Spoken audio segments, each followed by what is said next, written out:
সাদিয়া যে উটটা নিয়ে এসেছিলেন, রাসূলুল্লাহকে কোলে নেওয়ার সঙ্গে সঙ্গে হালিমাতুস সাদিয়ার কাছ থেকে উট চলে যায় কাবার পাশে। কাবার চত্বরে গিয়া উট সিজদায় পড়ে গেছে। একটা উট হয়ে নবীকে চিনল, আমরা মানুষ হয়ে নবীকে চিনতে পারি নাই। কথা কোন ঠিক কি না? আরো জোরে বলেন ঠিক কি না? ওরে বনের বসে নবী চিনল, আমরা মানুষ হয়ে চিনলাম না রে।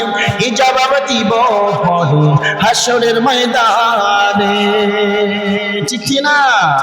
হালিমাতুস সাদিয়া মুহাম্মদ রাসূলুল্লাহ সাল্লাল্লাহু আলাইহি ওয়াসাল্লামকে যখন কোলে নিয়ে যখন রওনা দিয়েছি, হালিমাতুস সাদিয়া বলে, আমার যে গাধাটা চলতে পারে না, ওই গাধাটাকে আর ধরতে হয় না। গাধা একাই দৌড়ায় দৌড়ায় চাইতে লাগলেন। আল্লাহু আকবার। যেই উটটা চলতে গিয়া বাড়ির মধ্যে শুয়ে পড়ত, সেই উটটা ধরা লাগে না। উট তাদেরকে নিয়ে জোরে জোরে চলতে লাগলেন। শুধু তাই নয়, হালিমাতুস সাদিয়া বলে, যারা আমাদের আগে এসেছিল এই সন্তানকে কোলে নেওয়ার পরে এই উট আর গাধা এত জোরে চলতে লাগলেন, আমাদের আগে যারা এসেছিল তাদের থেকে আগে আমরা তাই শুয়ে পৌঁছায় যা। সঙ্গের সাথীরা বলে, কি ব্যাপার হালিমা, আসার সময় তোমরা এই গাধাকে কি তোমরা নিয়ে এসেছিলে? তোমরা কি এই উটটা নিয়ে এসেছিলে? যেই গাধা তোমাদেরকে টেনে আনা লাগতো, যেই উটটা বাড়ির মধ্যে শুয়ে বলে টানে টানে টানতে টানতে তুলতে পারত না, সেই উটটা কি এই উট? হালিমাতুস সাদিয়া বল, তোমরা তো জানো না আমি সেই গাধাটাই নিয়ে এসেছি, আমি সেই উটের উপরে চড়েছি, এটা আমার সেই আগের গাধা, আগের উট। বলে কেমনে সম্ভব? হালিমাতুস সাদিয়া বলে, এই সন্তানকে যখন আমি কোলে নিয়েছি, আল্লাহ রাব্বুল আলামিন আমাকে সুস্থ করে দিয়েছেন। আল্লাহু আকবার। চ্যানেলটি সাবস্ক্রাইব করে আমাদের সঙ্গেই থাকুন। লক্ষ চাঁদে আলো হয়ে এলো যে মুহাম্মদ রাসূল, এলো যে মুহাম্মদ রাসূল। সেই নূরেরই রোশনীতে চাঁদ সিতারা হইয়া কই এলো যে মুহাম্মদ রাসূল। মায়া মেনা নয়ন মনি উভজাগানের শ্রেষ্ঠ ধনী, ঠিক না? মায়া মেনা নয়ন মনি উভজাগানের শ্রেষ্ঠ ধনী। রমের প্রাসাদ পরণ ধসে, রমের প্রাসাদ পরণ ধসে, সেই নামেরই ফুটিলে ফুল এলো যে মুহাম্মদ রাসূল। জোরে লক্ষ চাঁদের আলো হয়ে এলো যে মুহাম্মদ রাসূল, এলো যে মুহাম্মদ রাসূল। রাসূলুল্লাহ সাল্লাল্লাহু আলাইহি ওয়াসাল্লাম দুনিয়ার জমিনে আসলেন। দুনিয়াতে আসার সঙ্গে সঙ্গে আম্মাজান আমিনা ডেকে বলে যে আমি কত সন্তান দেখেছি, দুনিয়াতে আসার পরে একটা চিৎকার মারে, ঠিক না? এত জোরে চিৎকার দেয়, তখন বাইরের থেকে মানুষ বুঝতে পারে যে সন্তান দুনিয়াতে এসেছে। আম্মাজান আমিনা বলেন, আমার সন্তান যখন দুনিয়ার জমিনে আসলো, আসার সঙ্গে সঙ্গে আমি তাকে দেখি আমার সন্তান জমিনের মধ্যে সিজদায় পড়ে গেছে। আম্মাজান আমিনা বলে, আমার জীবনে আমি কোনদিন এইরকম কোন সন্তানকে দেখি নাই যে দুনিয়ার জমিনে আসার সঙ্গে সঙ্গে সিজদায় পড়ে যায়, সিজদায় পড়ে গুনগুন করে কি যেন বলে। আম্মা জান আমিনা বলে আমার কানটা আমি মুখের কাছে নিয়ে গেল, আমার ছোট্ট সন্তান ডেকে বলছে রব্বি হাবলি উম্মতি, রব্বি হাবলি উম্মতি। আমার বাবাজিরা ভাইরা, আম্মা জান আমিনা 8 দিন মুহাম্মদ রাসূলুল্লাহ সাল্লাল্লাহু আলাইহি ওয়াসাল্লাম কি ঘরের মধ্যে রাখলেন। নবীজির দাদা আব্দুল মুত্তালিব ডেকে বলে আমার নাতিকে খেলার জন্য কোনো সাথী প্রয়োজন হলে আমার নাতির জন্য কোন খেলনা এনে দেবে। মক্কা নগরীতে সকল সন্তানের জন্য, ছোট্ট বাচ্চার জন্য বাবা সন্তানের জন্য খেলনা কিনে আনে, কিন্তু আমার নাতির জন্য কে খেলনা আনবে? আব্দুল মুত্তালিব যখন এই চিন্তা করেন, চিন্তা করতে করতে আকাশের দিকে তাকা দেখে নবীজি দোলনার মধ্যে দল খাচ্ছে, আর আঙ্গুল উঁচু করে আকাশের দিকে যখন আঙ্গুলটা তোলে, আব্দুল মুত্তালিব বলে আমার নাতি যখন আকাশের দিকে আঙ্গুল তুলেছে, আমার নাতি দোলনার মধ্যে দোল খায়, আমি তাকে দেখি আকাশের চন্দ্রটাও আমার নাতির সঙ্গে সঙ্গে দোল খায়। আল্লাহ পাক রব্বুল আলামিন দুনিয়ার জমিনে দুনিয়ার খেলনা দয়া নবী মা নবীর জন্য আল্লাহ পাঠান নাই। আল্লাহ কয় ও দুনিয়ার মানুষ তোমরা শুনে নাও আমার হাবিবের জন্য আল্লাহ পাক রব্বুল আলামিন চন্দ্রটাকে তার খেলার সাথী আমি বানিয়ে দিয়েছি।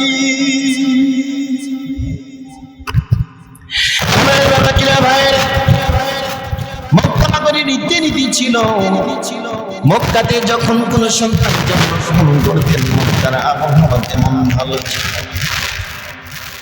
মক্কা নগরীতে লেখাপড়ার মান তেমন ছিল না।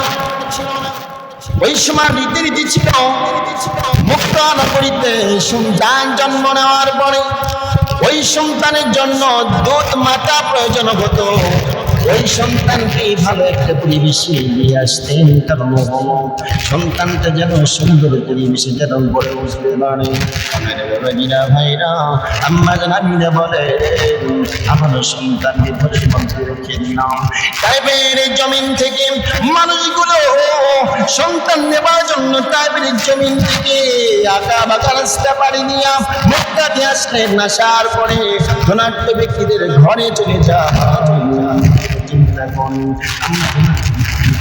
প্রবেশ করবো সেই ঘরের মধ্যে ধনাঢ্য ব্যক্তির ঘরে যদি কোনো সন্তান থাকে সেই জায়গায় গেলে পরে আমাদের জন্য বড় কম দেওয়া হবে, বড় পয়সা যে আমাদেরকে সন্তান দেবে, সন্তান থেকে লালন পালন করবো, আমরা বেশি বেশি টাকা পয়সা বড় কম পাবো। আমার বাবাজিরা ভাইরা, ধনাঢ্য ব্যক্তিরা যখন মানুষের ঘরে ঘরে গিয়া সন্তান যখন এরকম করে দুধ মাতা হিসেবে যখন সন্তানকে নেওয়ার পরে এবারে ডেকে ডেকে বলছে উপরে হুকুম দিয়া বেশি পয়সা দিয়া টাকা দিয়া টাইপের মানুষগুলো ধনাঢ্য ব্যক্তিদের ঘরে থেকে সন্তানগুলো নিতে লাগলেন। আমার বাবাজিরা ভাইরা, ওদিকে আম্মা জান হালিমা সে উঠ নিয়েছে, উঠটাও বড় দুর্বল, গাধা নিয়েছে, গাধাটাও বড় দুর্বল। আম্মা জান হালিমা বলে আমিও দুর্বল, আমার স্বামীটাও শুধু পাইল, আমার সন্তানটাও শুধু পাইল। আমার বাবাজিরা ভাইরা, এই কথা বলার পরে আম্মা জান আমিনা রেখে বলেন, আমার সন্তানকে কে নিবে রে? এই সন্তানের বাবা নাই। আমার বাবাজিরা ভাইরা, আব্দুল মুত্তালিব রেখে বলে, আমার সন্তানকে কে নিতে চাও? আমার সন্তানকে যদি তোমরা কে নিতে চাও, এক নাম্বার তার বাবা নাই, দুই নাম্বার আমরা কোনো অর্থ দিতে পারবো না। আমার নাতিকে দেখার পরে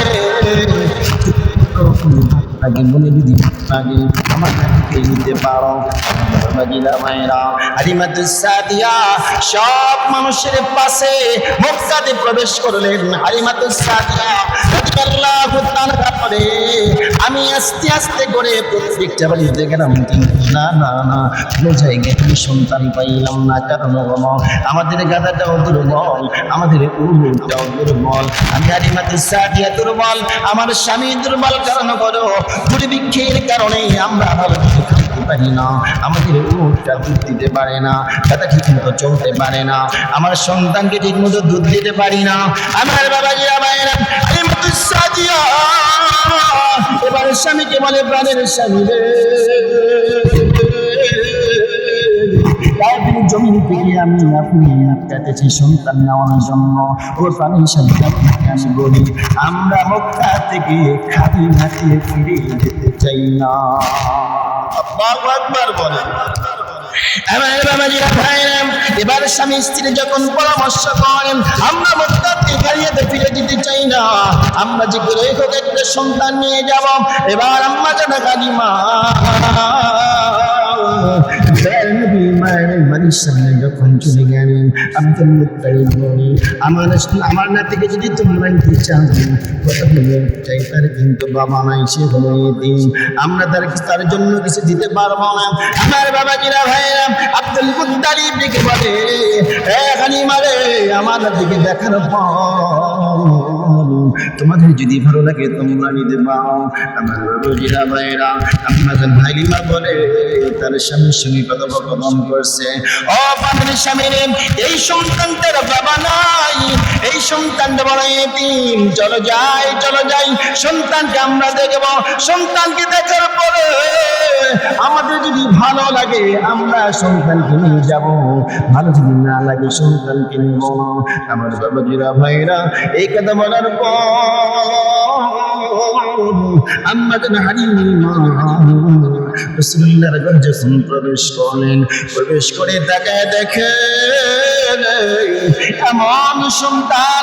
আম্মা জান হালিমাতুস সাদিয়া তাকায় দেখে সন্তানের মুখে দিকে যখন তাকালেন, আম্মা জান হালিমা বলে, আমার জীবনে এত সুন্দর সন্তান আমি কোনোদিন দেখি না। আমার বাবাজিরা ভাইরা, আম্মা হালিমাতুস সাদিয়া বললেন, এত সুন্দর সন্তান আমার জীবনে কোনোদিন আমি দেখি নাই। আমার বাবাজিরা ভাইরা, আম্মা হালিমাতুস সাদিয়া বলেন, প্রাণের স্বামী, এই সন্তান, এত সুন্দর সন্তান কোনোদিন দেখতে পাই নাই। দেখেন তো, সন্তানের মুখের দিকে তাকানোর পর আম্মা জান হালিমা বলে, আমি যখন সন্তানের কাছে গেলাম, আম্মা জান হালিমা বলছে, সন্তানের বুকের উপরে একটা সবুজ রঙের চাদর দেওয়া ছিল।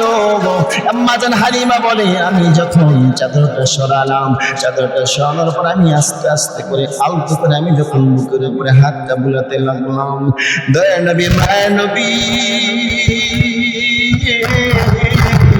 চোখটা খুলে আম্মা হালিমার দিকে তাকায়া একটা হাসি দিলেন। আম্মা জান হালিমা বলে, যখন হাসি দিয়েছে আমি হালিমাতুস সাদিয়া পাগল হয়ে গেছি। সুবহানাল্লাহ। আমার বাবাজিরা ভাইরা, আম্মা জান হালিমা বললেন, ও প্রাণের স্বামী, আমি এই সন্তানকে নিয়ে যাব। কারণ হলো, এই সন্তান যখন আমার দিকে তাকিয়েছে, মুস্কি যখন হাসি দিয়েছে, আমি পাগল হয়ে গেছি। আমার জীবনে আমি কোনোদিন এত সুন্দর সন্তান দেখতে পাই নাই। আমার বাবাজিরা ভাইরা, আম্মা জান হালিমা দয়া নবী মায়া নবীকে যখন কোলে নিয়েছে, কোলে তুলে নিতে দেরি হয়েছে। আম্মা জান হালিমা বলে আমার শরীরটা সুস্থ হতে দেরি হয় নাই। জোরে কান সুবহানাল্লাহ। আমার বাবাজিরা ভাইরা, আম্মা জান হালিমাতুস সাদিয়া বলে এই সন্তান আমরা তুই যাব না, এই সন্তান আমরা নিয়ে যাব। এই সন্তান নেওয়ার পরে যদি আমাদের যদি কোনো রকম টাকা পয়সা নাও দেয় আমাদের কোনো আফসোস নাই। আমার বাবাজিরা ভাইরা, আম্মা জান হালিমাতুস সাদিয়া বলে ও আমিনা তোমার সন্তানকে আমরা নিয়ে যেতে চাই। আমার বাবাজিরা ভাইরা, আম্মা জান আমিনা বলে ও হালিমা তুমি তো জানো না আমার এই সন্তান কোনো সাধারণ সন্তান না। আল্লাহু আকবার বলে, জোরে করুন আল্লাহু আকবার। আমার এই সন্তানটা কোনো সাধারণ সন্তান না। ও হালিমা তুমি ভালো করে শুনে রাখো, আমার এই সন্তান যখন আমার ঘরে যখন এসেছে আমি হালিমাতুস সাদিয়া আমার সন্তানের মুখটা জানিয়ে আমার এই চোখ দিয়ে আমি আমার এই মক্কা নগরীর আমার এই ঘর থেকে আমি না আমার সন্তানের আলোতে সিরিয়াল আশপাশগুলো আমি দেখেছি। আল্লাহু আকবার বলে। ও হালিমা আর কথাগুলো শোনো, আমার এই সন্তান কোনো সাধারণ সন্তান নয়। দুনিয়াতে আমার সন্তান এসেছে আমি কোনো ব্যথা অনুভব করি নাই। দুনিয়াতে আমার সন্তান এসেছে এক ফোঁটা রক্ত জমিনের মধ্যে পড়ে না। আমার সন্তান যখন বেটি হয়েছে বলে হালিমা তুমি শোনো, আমি যখন কুয়ার কাছে যাইতাম কুয়ার পানিগুলো নিচ থেকে উপরে চলে আসতো। আমি যখন রাস্তা দিয়ে চলতাম আমাকে গাছগুলো সালাম দেয়। আমি যখন রাস্তা দিয়ে চলতাম আমার পায়ে যখন পাথরগুলো পড়তো পাথরগুলো নরম হয়ে যেত। ও হালিমার কথা শোনাম, আমি যখন রাস্তা দিয়ে যাইতাম উড়ন্ত পাখিগুলো থেমে যেত। শুধু তাই নয়, পাখিগুলো থেমে গিয়ে বলতো কেউ বেয়াদবি করবি না, বেয়াদবি করবি না, একবারে তাকে দেখ রহমাতাল লিল আলামিনের মা যাচ্ছে। আল্লাহু আকবার। আমার বাবাজিরা ভাইরা, এই কথাগুলো বলার পরে হালিমাতুস সাদিয়া এবার সন্তানকে কোলের মধ্যে নিয়ে একদিন মক্কা নগরীতে থাকলেন। মক্কাতে থাকার পরে হালিমাতুস সাদিয়া বলে আমার যখন সন্তানকে কোলে নিলাম আমি সুস্থ হয়ে গেলাম। আমার বুকে কোনো দুধ ছিল না, কোলে নেওয়ার সঙ্গে সঙ্গে বুকে দুধে ভরপুর হয়ে গেল। শুধু তাই নয়, যে উটটা একদম দুধ ছিল না, উটে কোনো দুধ দিত না। যখনই কোলে নিয়েছি আল্লাহ পাক রব্বুল আলামিন উটের মধ্যে ভরপুর দুধ দিয়েছে। আমার বাবাজিরা ভাইরা, যেই গাধা চলতে পারে না, যেই গাধাকে টেনে নিয়ে আসা লাগতো, আমি যখন সন্তানকে কোলে নিয়েছি গাধাটা সবল হয়ে গেছে। শুধু তাই নয়, আমার স্বামী সবল হয়ে গেছে, আমার সন্তান সবল হয়ে গেছে। হালিমাতুস সাদিয়ার স্বামী বলে হালিমা রে, ও হালিমা তুমি তো জানো না এমন একটা সন্তান, এই সন্তানের ভিতরে আল্লাহ পাক রব্বুল আলামিন বরকত দিয়ে ভরপুর রেখেছে। আমার বাবাজিরা ভাইরা, হালিমাতুস সাদিয়া যে উটটা নিয়ে এসেছিলেন রাসূলুল্লাহকে কোলে নেওয়ার সঙ্গে সঙ্গে হালিমাতুস সাদিয়ার কাছ থেকে উট চলে যায় কাবার পাশে। কাবার চত্বরে গিয়া উট সিজদায় পড়ে গেছে। একটা উট হয়ে নবীকে চিনল, আমরা মানুষ হয়ে নবীকে চিনতে পারি নাই। কথা কোন ঠিক না? আরো জোরে বলেন ঠিক না? ওরে বনের বস নবী চিনলাম, আমরা মানুষ হয়ে চিনলাম না রে। এই জবাব দিব পরে হাসরের ময়দানে, ঠিক না? ওরে বনের বস নবী চিনলাম, আমরা মানুষ হয়ে চিনলাম না রে। এই জবাব দিব পরে হাসরের ময়দানে। ওরে মোর নবী মোর দয়ার নবী, মোর নবী মোর দয়ার নবী পার করিবে মরে আইরে তোরা কে যাবি নবীর জান্নাতে, আইরে তোরা কে যাবি নবীর জান্নাতে। যেতে মন চাই কি চাই না? আমার বাবাজিরা ভাইরা, হালিমাতুস সাদিয়া রাদিয়াল্লাহু তাআলা মক্কা নগরীর দিকে যখন, তাইফের দিকে যখন রওনা দিবেন, যেই মানুষগুলো তাইফের জমিন থেকে যারা আগে আগে এসেছিল, হালিমাতুস সাদিয়া মুহাম্মদ রাসূলুল্লাহ সাল্লাল্লাহু আলাইহি ওয়াসাল্লামকে যখন কোলে নিয়ে যখন রওনা দিয়েছে, হালিমাতুস সাদিয়া বলে, আমার যে গাধাটা চলতে পারে না, ওই গাধাটাকে আর ধরতে পারে না, গাধা একাই দৌড়ায় দৌড়ায় চাইতে লাগলেন। আল্লাহু আকবার। যেই উটটা চলতে গিয়া বাড়ির মধ্যে শুয়ে পড়ত, সেই উটটা ধরা লাগে না, উট তাদেরকে নিয়ে জোরে জোরে চলতে লাগলেন। শুধু তাই নয়, হালিমাতুস সাদিয়া বলে, যারা আমাদের আগে এসেছিল এই সন্তানকে কোলে নেওয়ার পরে এই উট আর গাধা এত জোরে চলতে লাগলেন, আমাদের আগে যারা এসেছিল তাদের থেকে আগে আমরা তাই শুয়ে পৌঁছায় যা। সঙ্গের সাথীরা বলে, কি ব্যাপার হালিমা, আসার সময় তোমরা এই গাধাকে কি তোমরা নিয়ে এসেছিলে? তোমরা কি এই উটটা নিয়ে এসেছিলে? যেই গাধা তোমাদেরকে টেনে আনা লাগতো, যেই উটটা বাড়ির মধ্যে শুয়ে বলে টানে টানে টানতে টানতে তুলতে পারত না, সেই উটটাকে এই উট। হালিমাতুস সাদিয়া বল, তোমরা তো জানো না আমি সেই গাধাটাই নিয়ে এসেছি, আমি সেই উটের উপরে চড়েছি, এটা আমার সেই আগের গাধা, আগের উট। বলে কেমনে সম্ভব? হালিমাতুস সাদিয়া বলে, এই সন্তানকে যখন আমি কোলে নিয়েছি, আল্লাহ রাব্বুল আলামিন আমাকে সুস্থ করে দিয়েছেন। আল্লাহু আকবার। এই সন্তানকে যখন আমি কোলে নিয়েছি, আমার গাধাকে আল্লাহ সুস্থ করে দিয়েছেন। এই সন্তানকে যখন আমি কোলে নিয়েছি, আমার উটকে আল্লাহ সুস্থ করে দিয়েছেন। আল্লাহু আকবার। জোরে কন্না আল্লাহু আকবার। আমার বাবাজিরা ভাইরা, হালিমাতুস সাদিয়া বলেন, আমি যখন বাড়িতে মুহাম্মদকে যখন বাড়িতে নিয়ে গেলাম, নিয়ে যাওয়ার পরে আমি তাকায় তাকায় দেখি এই ছোট্ট বালক মুহাম্মদ আমার ঘরের মধ্যে থাকে। আমার তার একটা সন্তান আছে, তার দুধ ভাই। আমার বাবাজিরা ভাইরা, বাম দিকের স্তনের দুধটা পান করে, কিন্তু এমন সন্তান নিয়েছি ডান দিকের স্তনের দুধটা পান করে।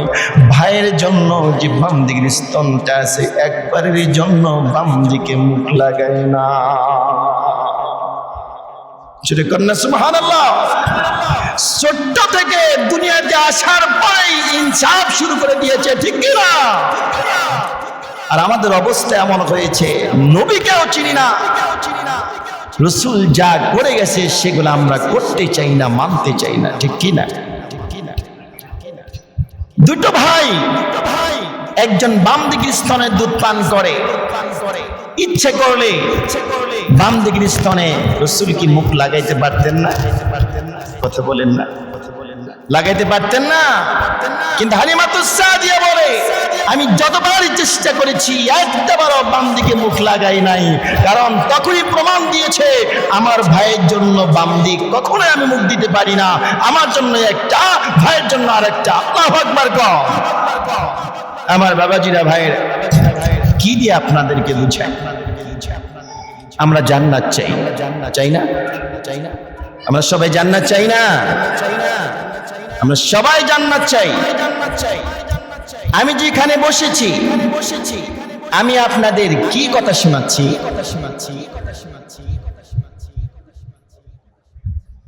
কোন পথে চললে জান্নাত পাওয়া যাবে, ঠিক কিনা? কিভাবে চললে জান্নাতে যাওয়া যাবে? কি কাজ করলে পারে জাহান্নামে যাবেন? কোন কোন কাজ করলে জাহান্নামের শাস্তি ভোগ করতে হবে, আর কোন কোন কাজ করলে জান্নাতের নাজ নিয়ামত ভোগ করা যাবে?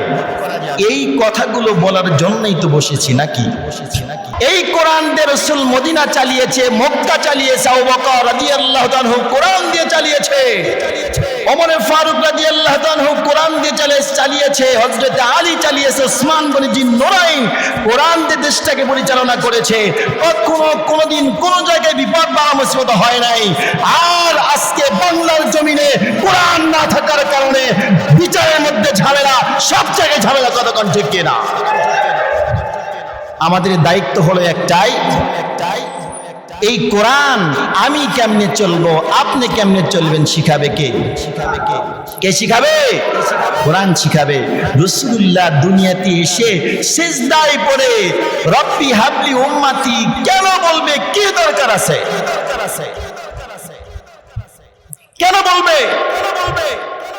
আবার শেষ যেদিন বিদায় নিয়ে চলে যায় তখন বলেছেন রব্বি হাবলি উম্মতি। আরেকটা কথা বলেছেন রাসূল সাল্লাল্লাহু আলাইহি ওয়াসাল্লাম যখন আরশে আজিমে মেরাজের রজনীতে আল্লাহর সঙ্গে যখন কথা বলছেন দুনিয়ার জমিন থেকে যাবার আগে, তখন বলেছিলেন আমার উম্মতের উপায় হবে কি? সুবহানাল্লাহ। শেষ বাক্য ছিল দুনিয়ার জমিন থেকে যখন বিদায় নিয়ে চলে যায়, হে আমার উম্মতেরা, তোমরা নামাজ ছেড়ে দিও না, তোমরা কেউ নামাজ ছেড়ো না। আর দ্বিতীয় কথা, তোমরা কখনো অন্যের হক নষ্ট করো না। অন্যের হক নষ্ট করা আমাদের অভ্যাসে পরিণত হয়ে গেছে, ঠিক কিনা? যেই রাসূল গাধা চেনে, রাসূলুল্লাহকে গাধা চিনলো, উট চিনলো, আমরা মানুষ চিনতে পারি না। আরে রাসূলুল্লাহ দুনিয়াতে আসি নাই মায়ের পেটের মধ্যে আকাশের উড়ন্ত পাখি মাথার উপর দিয়ে যায় না, মায়ের মাথার উপর দিয়ে যায় না, বলে বেয়াদবি হয়ে যাবে। রাহমাতাল লিল আলামিনের মা যাচ্ছে, সুবহানাল্লাহ। পাথরগুলো সালাম দেয়, গাছগুলো সালাম দেয়। যেই রাসূল আমাকে আপনাকে শাফায়াত না করলে জান্নাতে যাওয়া অসম্ভব, কিন্তু আমরা সেদিকে ধাবিত না। অনেক কথা আম্মা জান হালিমাতুস সাদিয়া বলে, এই সন্তান যেদিন আমার ঘরে এসেছে, আমার ঘরে রিজিকের অফুরন্ত নিয়ামত আল্লাহ বৃষ্টির মতো বর্ষণ করেছে, সুবহানাল্লাহ। হালিমাতুস সাদিয়া বলে, তাইফের ময়দানে প্রত্যেকটা রাখাল যার যার মতো করে তারা উট দুম্বাগুলো নিয়ে তারা জমিনের মধ্যে চড়িয়ে বেড়াচ্ছে। বিকেলে যখন তারা আসে তাকায় দেখে তাদের দুম্বাতের দুধ নাই, উটের দুধ নাই, তারপরে ছাগলগুলোতে দুধ নাই। আম্মা জান হালিমা বলে যে আমার সন্তান যখন উট নিয়ে আসে আর দুম্বাগুলো যখন নিয়ে আসে, আমি তাকায় দেখি দুধ যদি দহন না করি বোধ হয় পড়ে যাবে, সুবহানাল্লাহ। তাইফের মানুষগুলো বলে, কি ব্যাপার, তোমরা কি দেখো না হালিমাতুস সাদিয়ার সন্তান যে জায়গায় উট নিয়ে যায়, দুম্বা নিয়ে যায়, তোমরা কি সেই জায়গায় খাওয়াতে পারো না? আসলে কি সেই জায়গায় খাওয়ালে পাওয়া যাবে? যেরকম পাওয়া যাবে, এটা কপালে জুটছে যার সেই পাবে, ঠিক কিনা? তারা লোভ করেছিল, আম্মা জান হালিমাতুস সাদিয়া কি করে নাই? লোভ করে নাই। আমি সন্তানকে দেখব, যদি ভালো লাগে আমি নিয়ে যাব। আসলে হিদায়াত, কালেমা পড়তে পারেন, হিদায়াতের নূর সকলের কপালে জোটে না। এরকম আছে না নাই? আজকে সকালবেলা একটা মসজিদে আলোচনা, ফজরের নামাজ পড়িয়ে আমি কিছু সময় আলোচনা করেছি যে দেখেন এই মসজিদের মধ্যে যত মানুষ আপনারা এসেছেন, এই কয়জনই কি মুসলমান? না আরো আছে। তখন বলল, হুজুর এই মহল্লাতে কোনো হিন্দু নাই, মহল্লাতে কোনো হিন্দু নাই। হিন্দু যদি না থাকে, এই মহল্লাতে প্রায় 500-600 মানুষ আছে যারা আসতে পরে মসজিদে জায়গা হতো না, মাত্র এক কাতার মানুষ হয়েছে, তাদের অবস্থা কি? তাদের অবস্থা কি? আপনাদের একটা আয়াত থেকে অল্প কিছু কথা 1 মিনিটে শেষ করব। একটা আয়াত থেকে আপনাদেরকে বলি আল্লাহ কি বলছেন। এই কথাটা ভালো করে মাথার মধ্যে ঢুকান। ওয়াল্লাযীনা কাফারু ওয়া কাযযাবু বিআয়াতিনা, আল্লাহ বলছেন কাফের হলো তারা, ওয়া কাযযাবু বিআয়াতিনা, আমার আয়াতকে যারা অস্বীকার করে। যারা কাফের তারা আল্লাহর আয়াতকে কি করে? যেরকম কি করে? মুখ দিয়ে অস্বীকার করে। কি দিয়ে? জবান দিয়ে অস্বীকার করে, কাজে অস্বীকার করে। দুইটা দিক, মানে জবানে অস্বীকার, কাজেও অস্বীকার।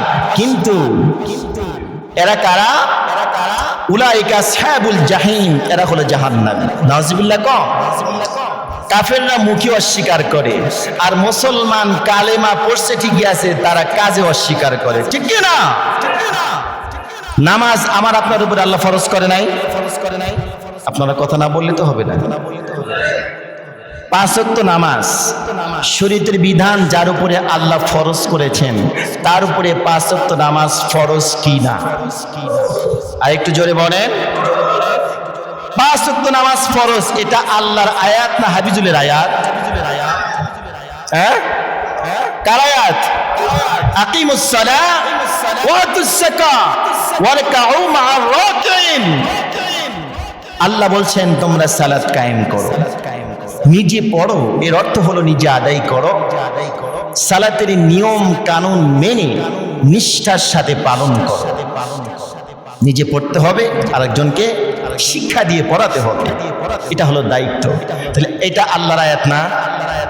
কথা মানে বুঝাইতে পারি নাই। এটা আল্লাহর আয়াত।